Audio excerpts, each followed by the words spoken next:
अस्सलाम वालेकुम। चैप्टर 13 का जो पार्ट 3 है उसमें हम देखेंगे कि इलेक्ट्रोमोटिव फोर्स और पोटेंशियल डिफरेंस, जिसको हम टर्मिनल पोटेंशियल डिफरेंस भी कहते हैं, इनमें क्या फ़र्क है। देखें, यहाँ पे एक सिंपल सर्किट मैंने बनाया, ये रेजिस्टेंस, देखिए बैटरी ने आपको पता है ये वोल्टेज कंटिन्यूसली देगी और इसने वर्क डन करना है। क्या करना है? Work done.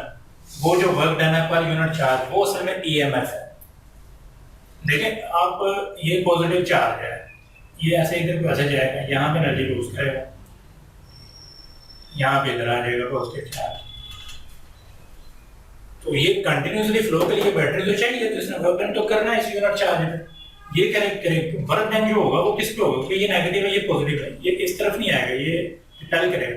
बैटरी ने अपने अंदर से गुजारना है, इस तरह आप ध्यान रखें, ये नेगेटिव है, ये पॉजिटिव है, चार्ज जो है वो अंदर से ऐसे गुजर रहा है, इस एंड पे आएगा। ये जो पॉजिटिव नेगेटिव टर्मिनल से पॉजिटिव की तरफ जो चार्ज मूव करवाने में वर्क डन किया बैटरी ने, ठीक है, work done per unit charge from negative terminal to positive terminal, वो EMF. Work done per unit charge, joule इसका यूनिट है वर्क डन का, coulomb joule per kelvin 1 volt. 1 joule जब वर्क डन होगा, ठीक है, 1 कूलम चार्ज पे, तो उसका जो पोटेंशियल ईएमएफ है जो 1 वोल्ट के इक्वल होगा। ये भी एक चीज है मेरे। टर्मिनल पोटेंशियल डिफरेंस क्या है? तो बैटरी ने अपने अंदर से काम किया। पोटेंशियल डिफरेंस है between the terminals of battery और cell when current is flowing in the circuit, यानी करंट जो है वो सर्किट में फ्लो कर रहा हो। अब वो कैसे कर रहा है? ये जो सर्किट तो ऑब्वियसली है, यहाँ पे ये देखिए, ये सर्किट है, ठीक है, यहाँ पे ऐसे करंट जो है वो फ्लो कर रहा है। तो यहाँ पे ये जो पोटेंशियल है बैटरी की, ये जो टर्मिनल्स है, इनके दरमियान जो पोटेंशियल होगा, असल में अंदर के रेजिस्टेंस की बात नहीं हो रही, ये जो एक्सटर्नल, ये जो है पॉइंट्स, यहाँ पे जो टर्मिनल्स है जो बैटरी के, इनके दरमियान जो पोटेंशियल होगा उसको हम टर्मिनल पोटेंशियल डिफरेंस करेंगे। और करंट फ्लो होना चाहिए उस दौरान, यहाँ ऑब्वियसली करंट फ्लो होना चाहिए, कंडीशन V = IR के इक्वल है। लेकिन एक चीज आपको यहाँ पे बता दूं कि ईएमएफ को हम एक दूसरी तरह इस तरह भी डिफाइन कर सकते हैं कि ये भी जो है वो पोटेंशियल डिफरेंस है बैटरी का, जब सर्किट में करंट फ्लो ही ना हो। यानी ये देखें, सिर्फ चार्ज यहां से यहां मूव किया, सर्किट में करंट फ्लो ना हो, सर्किट में यानी करंट फ्लो हो रहा हो, तो फिर तो ऑब्वियसली यहाँ पे जो है वो पोटेंशियल डिफरेंस होगा ये बैटरी का इसके टर्मिनल के इर्द गिर्द। लेकिन बैटरी वैसे ही जो है वो पड़ी हुई है, सर्किट में करंट फ्लो ही नहीं कर रहा, तो वो ईएमएफ तब भी है उसके पास, बैटरी की एनर्जी एग्जिस्ट कर रही है, लेकिन सर्किट में करंट फ्लो नहीं कर रहा, तो ईएमएफ होगी। जब सर्किट में करंट फ्लो करना शुरू कर देगा, देन जो पोटेंशियल डिफरेंस होगा बैटरी के टर्मिनल्स का, वो ये टर्मिनल पोटेंशियल डिफरेंस होगा। ये चीज क्लियर है। अब यहाँ से एक चीज तो क्लियर होगी कि ईएमएफ जो है वो आईआर, ये जो इंटरनल रेजिस्टेंस है बैटरी की, जो कि आपको पता है इलेक्ट्रोलाइट होते हैं इसके अंदर, बैटरी के अंदर एसिड्स वगैरह, उनमें से चार्ज को मूव करवाने के लिए जो रेजिस्टेंस यूज होती है वो आर है, करंट फ्लो। ये टर्मिनल पोटेंशियल डिफरेंस है। एक तो ये रेजिस्टेंस होगी और एक ये बाहर वाले रेजिस्टेंस, दोनों जमा करेंगे तो टोटल ईएमएफ आएगी ना। तो ये वीटी आ गया और ये आईआर ऐसे ही आ जाएगी। ये law of conservation of energy के मुताबिक एनर्जी सप्लाई जो है वो यूटिलाइजेशन के बराबर होगी। आईआर में भी यूटिलाइजेशन है, इंटरनल रेजिस्टेंस में बैटरी के अंदर, और ये आउटर सर्किट में आईआर। ये फार्मूला हो गया इसका कंफर्म ईएमएफ। यहाँ पे एक दो चीजें आप ध्यान में भी रख सकते हैं। अगर आर जो है वो 0 है, यानी इंटरनल रेजिस्टेंस कोई नहीं है, तो ईएमएफ किसके इक्वल हो जाएगी? ईएमएफ जो है वो आईआर के इक्वल हो जाएगी, इंटरनल पोटेंशियल डिफरेंस के इक्वल आ जाएगी। वो उसके इंटरनल जो एनर्जी यूटिलाइज वेस्ट ही नहीं होगी, यूटिलाइज ही नहीं होगी, सारी एनर्जी जो है वो उसके इक्वल आ जाएगी। ये भी एक पॉइंट ध्यान में रखें। सिमिलरली अगर ये आर कैपिटल 0 हो जाए, यानी बाहर कोई एनर्जी यूटिलाइज ना होगी, तो वो आर स्मॉल आर के इक्वल हो जाएगी, यानी इंटरनल एनर्जी में जो है वो बैटरी की एनर्जी यूटिलाइज हो जाएगी। तो ये थोड़ी सी चीजें थोड़ा सा जो है वो ध्यान में रखें फैक्टर को। एक चीज और इंपॉर्टेंट है कि ईएमएफ जो है वो काज है, तो पोटेंशियल डिफरेंस जो है वो उसका इफेक्ट है ईएमएफ का। ये भी एक इंपॉर्टेंट पॉइंट है।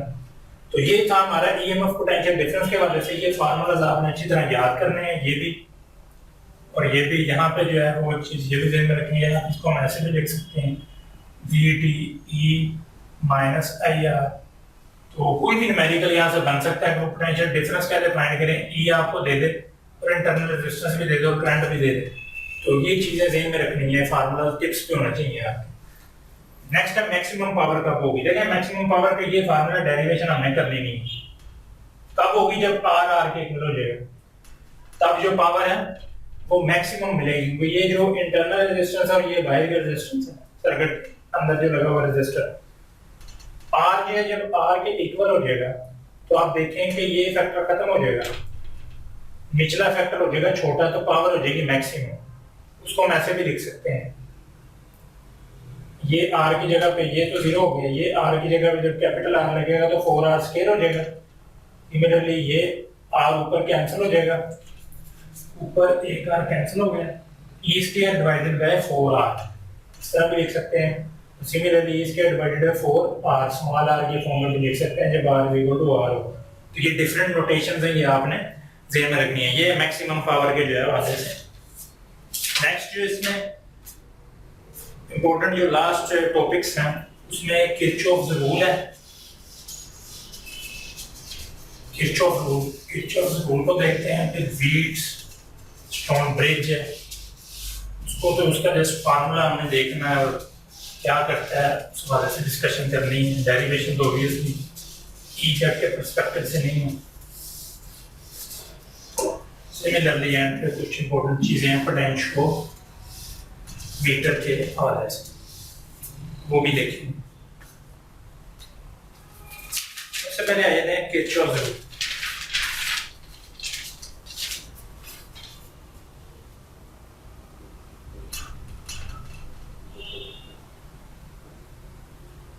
एक तो है फर्स्ट रूल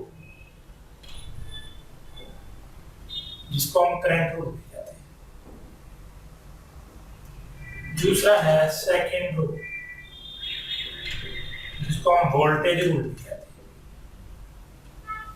ये तो इंपॉर्टेंट पॉइंट है। अब ये यूज तो करते हैं कि स्ट्रक्चर जो है काफी कॉम्प्लेक्स होते हैं, जिस तरह सीरीज रेजिस्टेंस थी, पैरेलल रेजिस्टेंस, हम उससे सर्किट जो है वो सोल्व कर लेते हैं। लेकिन जो कॉम्प्लेक्स सर्किट हो उसके लिए फिर किरचॉफ रूल जो है वो अप्लाई किया जाता है, एनालाइज किया जाता है इसकी मदद से। एक तो ये पॉइंट आपने ध्यान में रखना। फर्स्ट रूल क्या कहता है कि ये पॉइंट है, फॉर एग्जांपल ये करंट आ रहा है, यहाँ पे जितना करंट जो है ये लीव कर रहा है, ये एंटर हो रहा है I1 I2, ये I3 और I4 लीव कर रहा है, जितना एंटर होगा उतना ही लीव करेगा। ये तो है फर्स्ट रूल, यानी है law of conservation of charges, यानी जितना चार्ज जो है वो ये उस पे जो है वो एप्लीकेबल है किरचॉफ्स रूल में। इंपॉर्टेंट लाइन लिखी हुई है, इसको हम फर्स्ट रूल को पॉइंट रूल भी कहते हैं, एक ये इंपॉर्टेंट पॉइंट है। तो law of conservation of charge भी इस पे अप्लाई होता है, क्योंकि अगर आप देखें जितना चार्ज है यहाँ उतना ही लीव कर, ये चार्ज ही है ना बेसिकली, करंट जितना फ्लो कर रहा है उतना ही लीव कर रहा है, इसको हम ऐसे भी लिख सकते हैं। एक ये फॉर्म भी है, यानी जो एंटर हो रहा है वो पॉजिटिव फॉर्म में लिख रहा है, जो लीव कर रहे हैं वो नेगेटिव फॉर्म में लिख रहे हैं। ठीक है, इसका मतलब ये है, ये जीरो मतलब ये नहीं करंट जीरो है, इसका मतलब है जितना यहाँ बह रहा है उतना ही वहां से निकल रहा है करंट। तो ये चीज भी आपने थोड़ी सी किरचॉफ रूल के मतलब ध्यान में रखनी है। फर्स्ट रूल के लिए law of conservation of energy पे बेस करना इंपॉर्टेंट लाइन है इसके पर्सपेक्टिव से।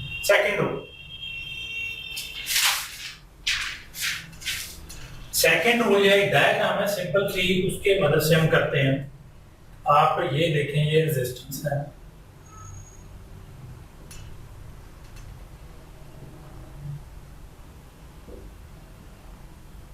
पॉजिटिव नेगेटिव R1 R2, लेकिन आप लेट कर लें कि जो ये E1 है और ये जो है E2 है, E1 जो है वो इसको E2 कर ले, इसको E1 इससे लार्ज है E2 से, तो करंट मेरे इस तरफ तो फ्लो होगा। ठीक है, E1 जो है वो E2 से लार्ज है। आपको ये पता है कि एनर्जी जो सप्लाइड है वो एनर्जी यूटिलाइज्ड के इक्वल होगी। एनर्जी सप्लाइड जो है वो किसके इक्वल है? एनर्जी यूटिलाइज्ड के। तो यहाँ पे अगर आप देखेंगे ये एनर्जी सप्लाई कर रही है E1, तो वो किसके इक्वल होगी? E1 delta Q. Energy supply even कर रही है क्योंकि ये लार्ज करंट इधर से फ्लो होगा, जो यूटिलाइज हो रही है वो ये है E2 डेल्टा क्यू प्लस, पहले R1 का लिखें, R1 डेल्टा क्यू आ जाएगा प्लस E2 डेल्टा क्यू आ जाएगा, similarly plus IR2 delta Q आ जाएगा। ये चार्ज जो है उसमें से फ्लो कर रहा है। अब एक चीज यहाँ पे आपने ध्यान में रखनी है कि ये जो फार्मूला लिखा गया है ये आया कैसे है, ये वाला का आपको पता है कि एनर्जी जो है वर्क डन बाय क्यू, यहाँ से वर्क डन किसके इक्वल आ जाएगा E into Q, work done charges. तो ये इस तरह यहाँ से एनर्जी सप्लाइड आ गई और ये एनर्जी यूटिलाइज्ड आ गई, इसको आप ऐसे भी लिख सकते हैं। यहाँ पे एक चीज इनमें रखें, ये कैंसिल हो गया, ये सेम कैंसिल हो गया तो फिर ये ऐसे आ जाएगा सिंपल।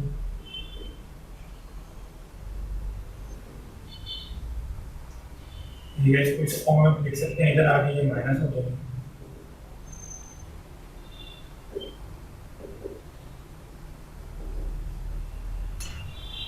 यानी एनर्जी सप्लाइड है वो पॉजिटिव ले रहे हैं, जहां जहां पे यूटिलाइज होगी वो नेगेटिव में, जहां जहां पे ड्रॉप हो रही है एनर्जी, यहाँ पे भी ड्रॉप होगी, यहाँ पे भी ड्रॉप हो रही है, यहाँ पे भी ड्रॉप हो रही है। तो ये थोड़ा सा आपने ध्यान में रखना है। ये तो हो गया सेकंड रूल, ये कहता है कि जितनी एनर्जी हम दे रहे हैं उतनी ही जो है वो ड्रॉप हो जाएगी। Law of conservation of energy को जो है ये फॉलो करता है, किरचॉफ रूल, सेकंड रूल। ये सेकंड रूल के वाले से इंपॉर्टेंट चीज होगी। नेक्स्ट है हमारा व्हीटस्टोन ब्रिज। कि व्हीटस्टोन ब्रिज क्या करता है?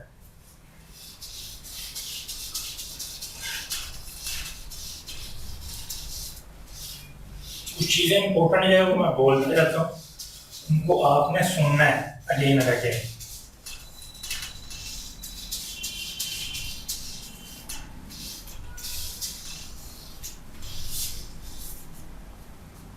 देखिए व्हीटस्टोन ब्रिज जो है एक सिंपल सा स्ट्रक्चर है, उसमें हम रेजिस्टेंस जो है वो फाइंड करने के लिए अननोन जो है वो यूज करते हैं। और उसमें क्या होता है कि गैल्वेनोमीटर जो हम चेक करते हैं, गैल्वेनोमीटर की जो है वो जीरो पे यानी डिफ्लेक्शन हो तो हम रेजिस्टेंस जो है वो फाइंड कर सकते हैं। R1 over R2, R3 over R4, ये अननोन रेजिस्टेंस होता है। सर्किट है सिंपल, उसको एक्सप्लेन तो नहीं करना हमने व्हीटस्टोन ब्रिज को।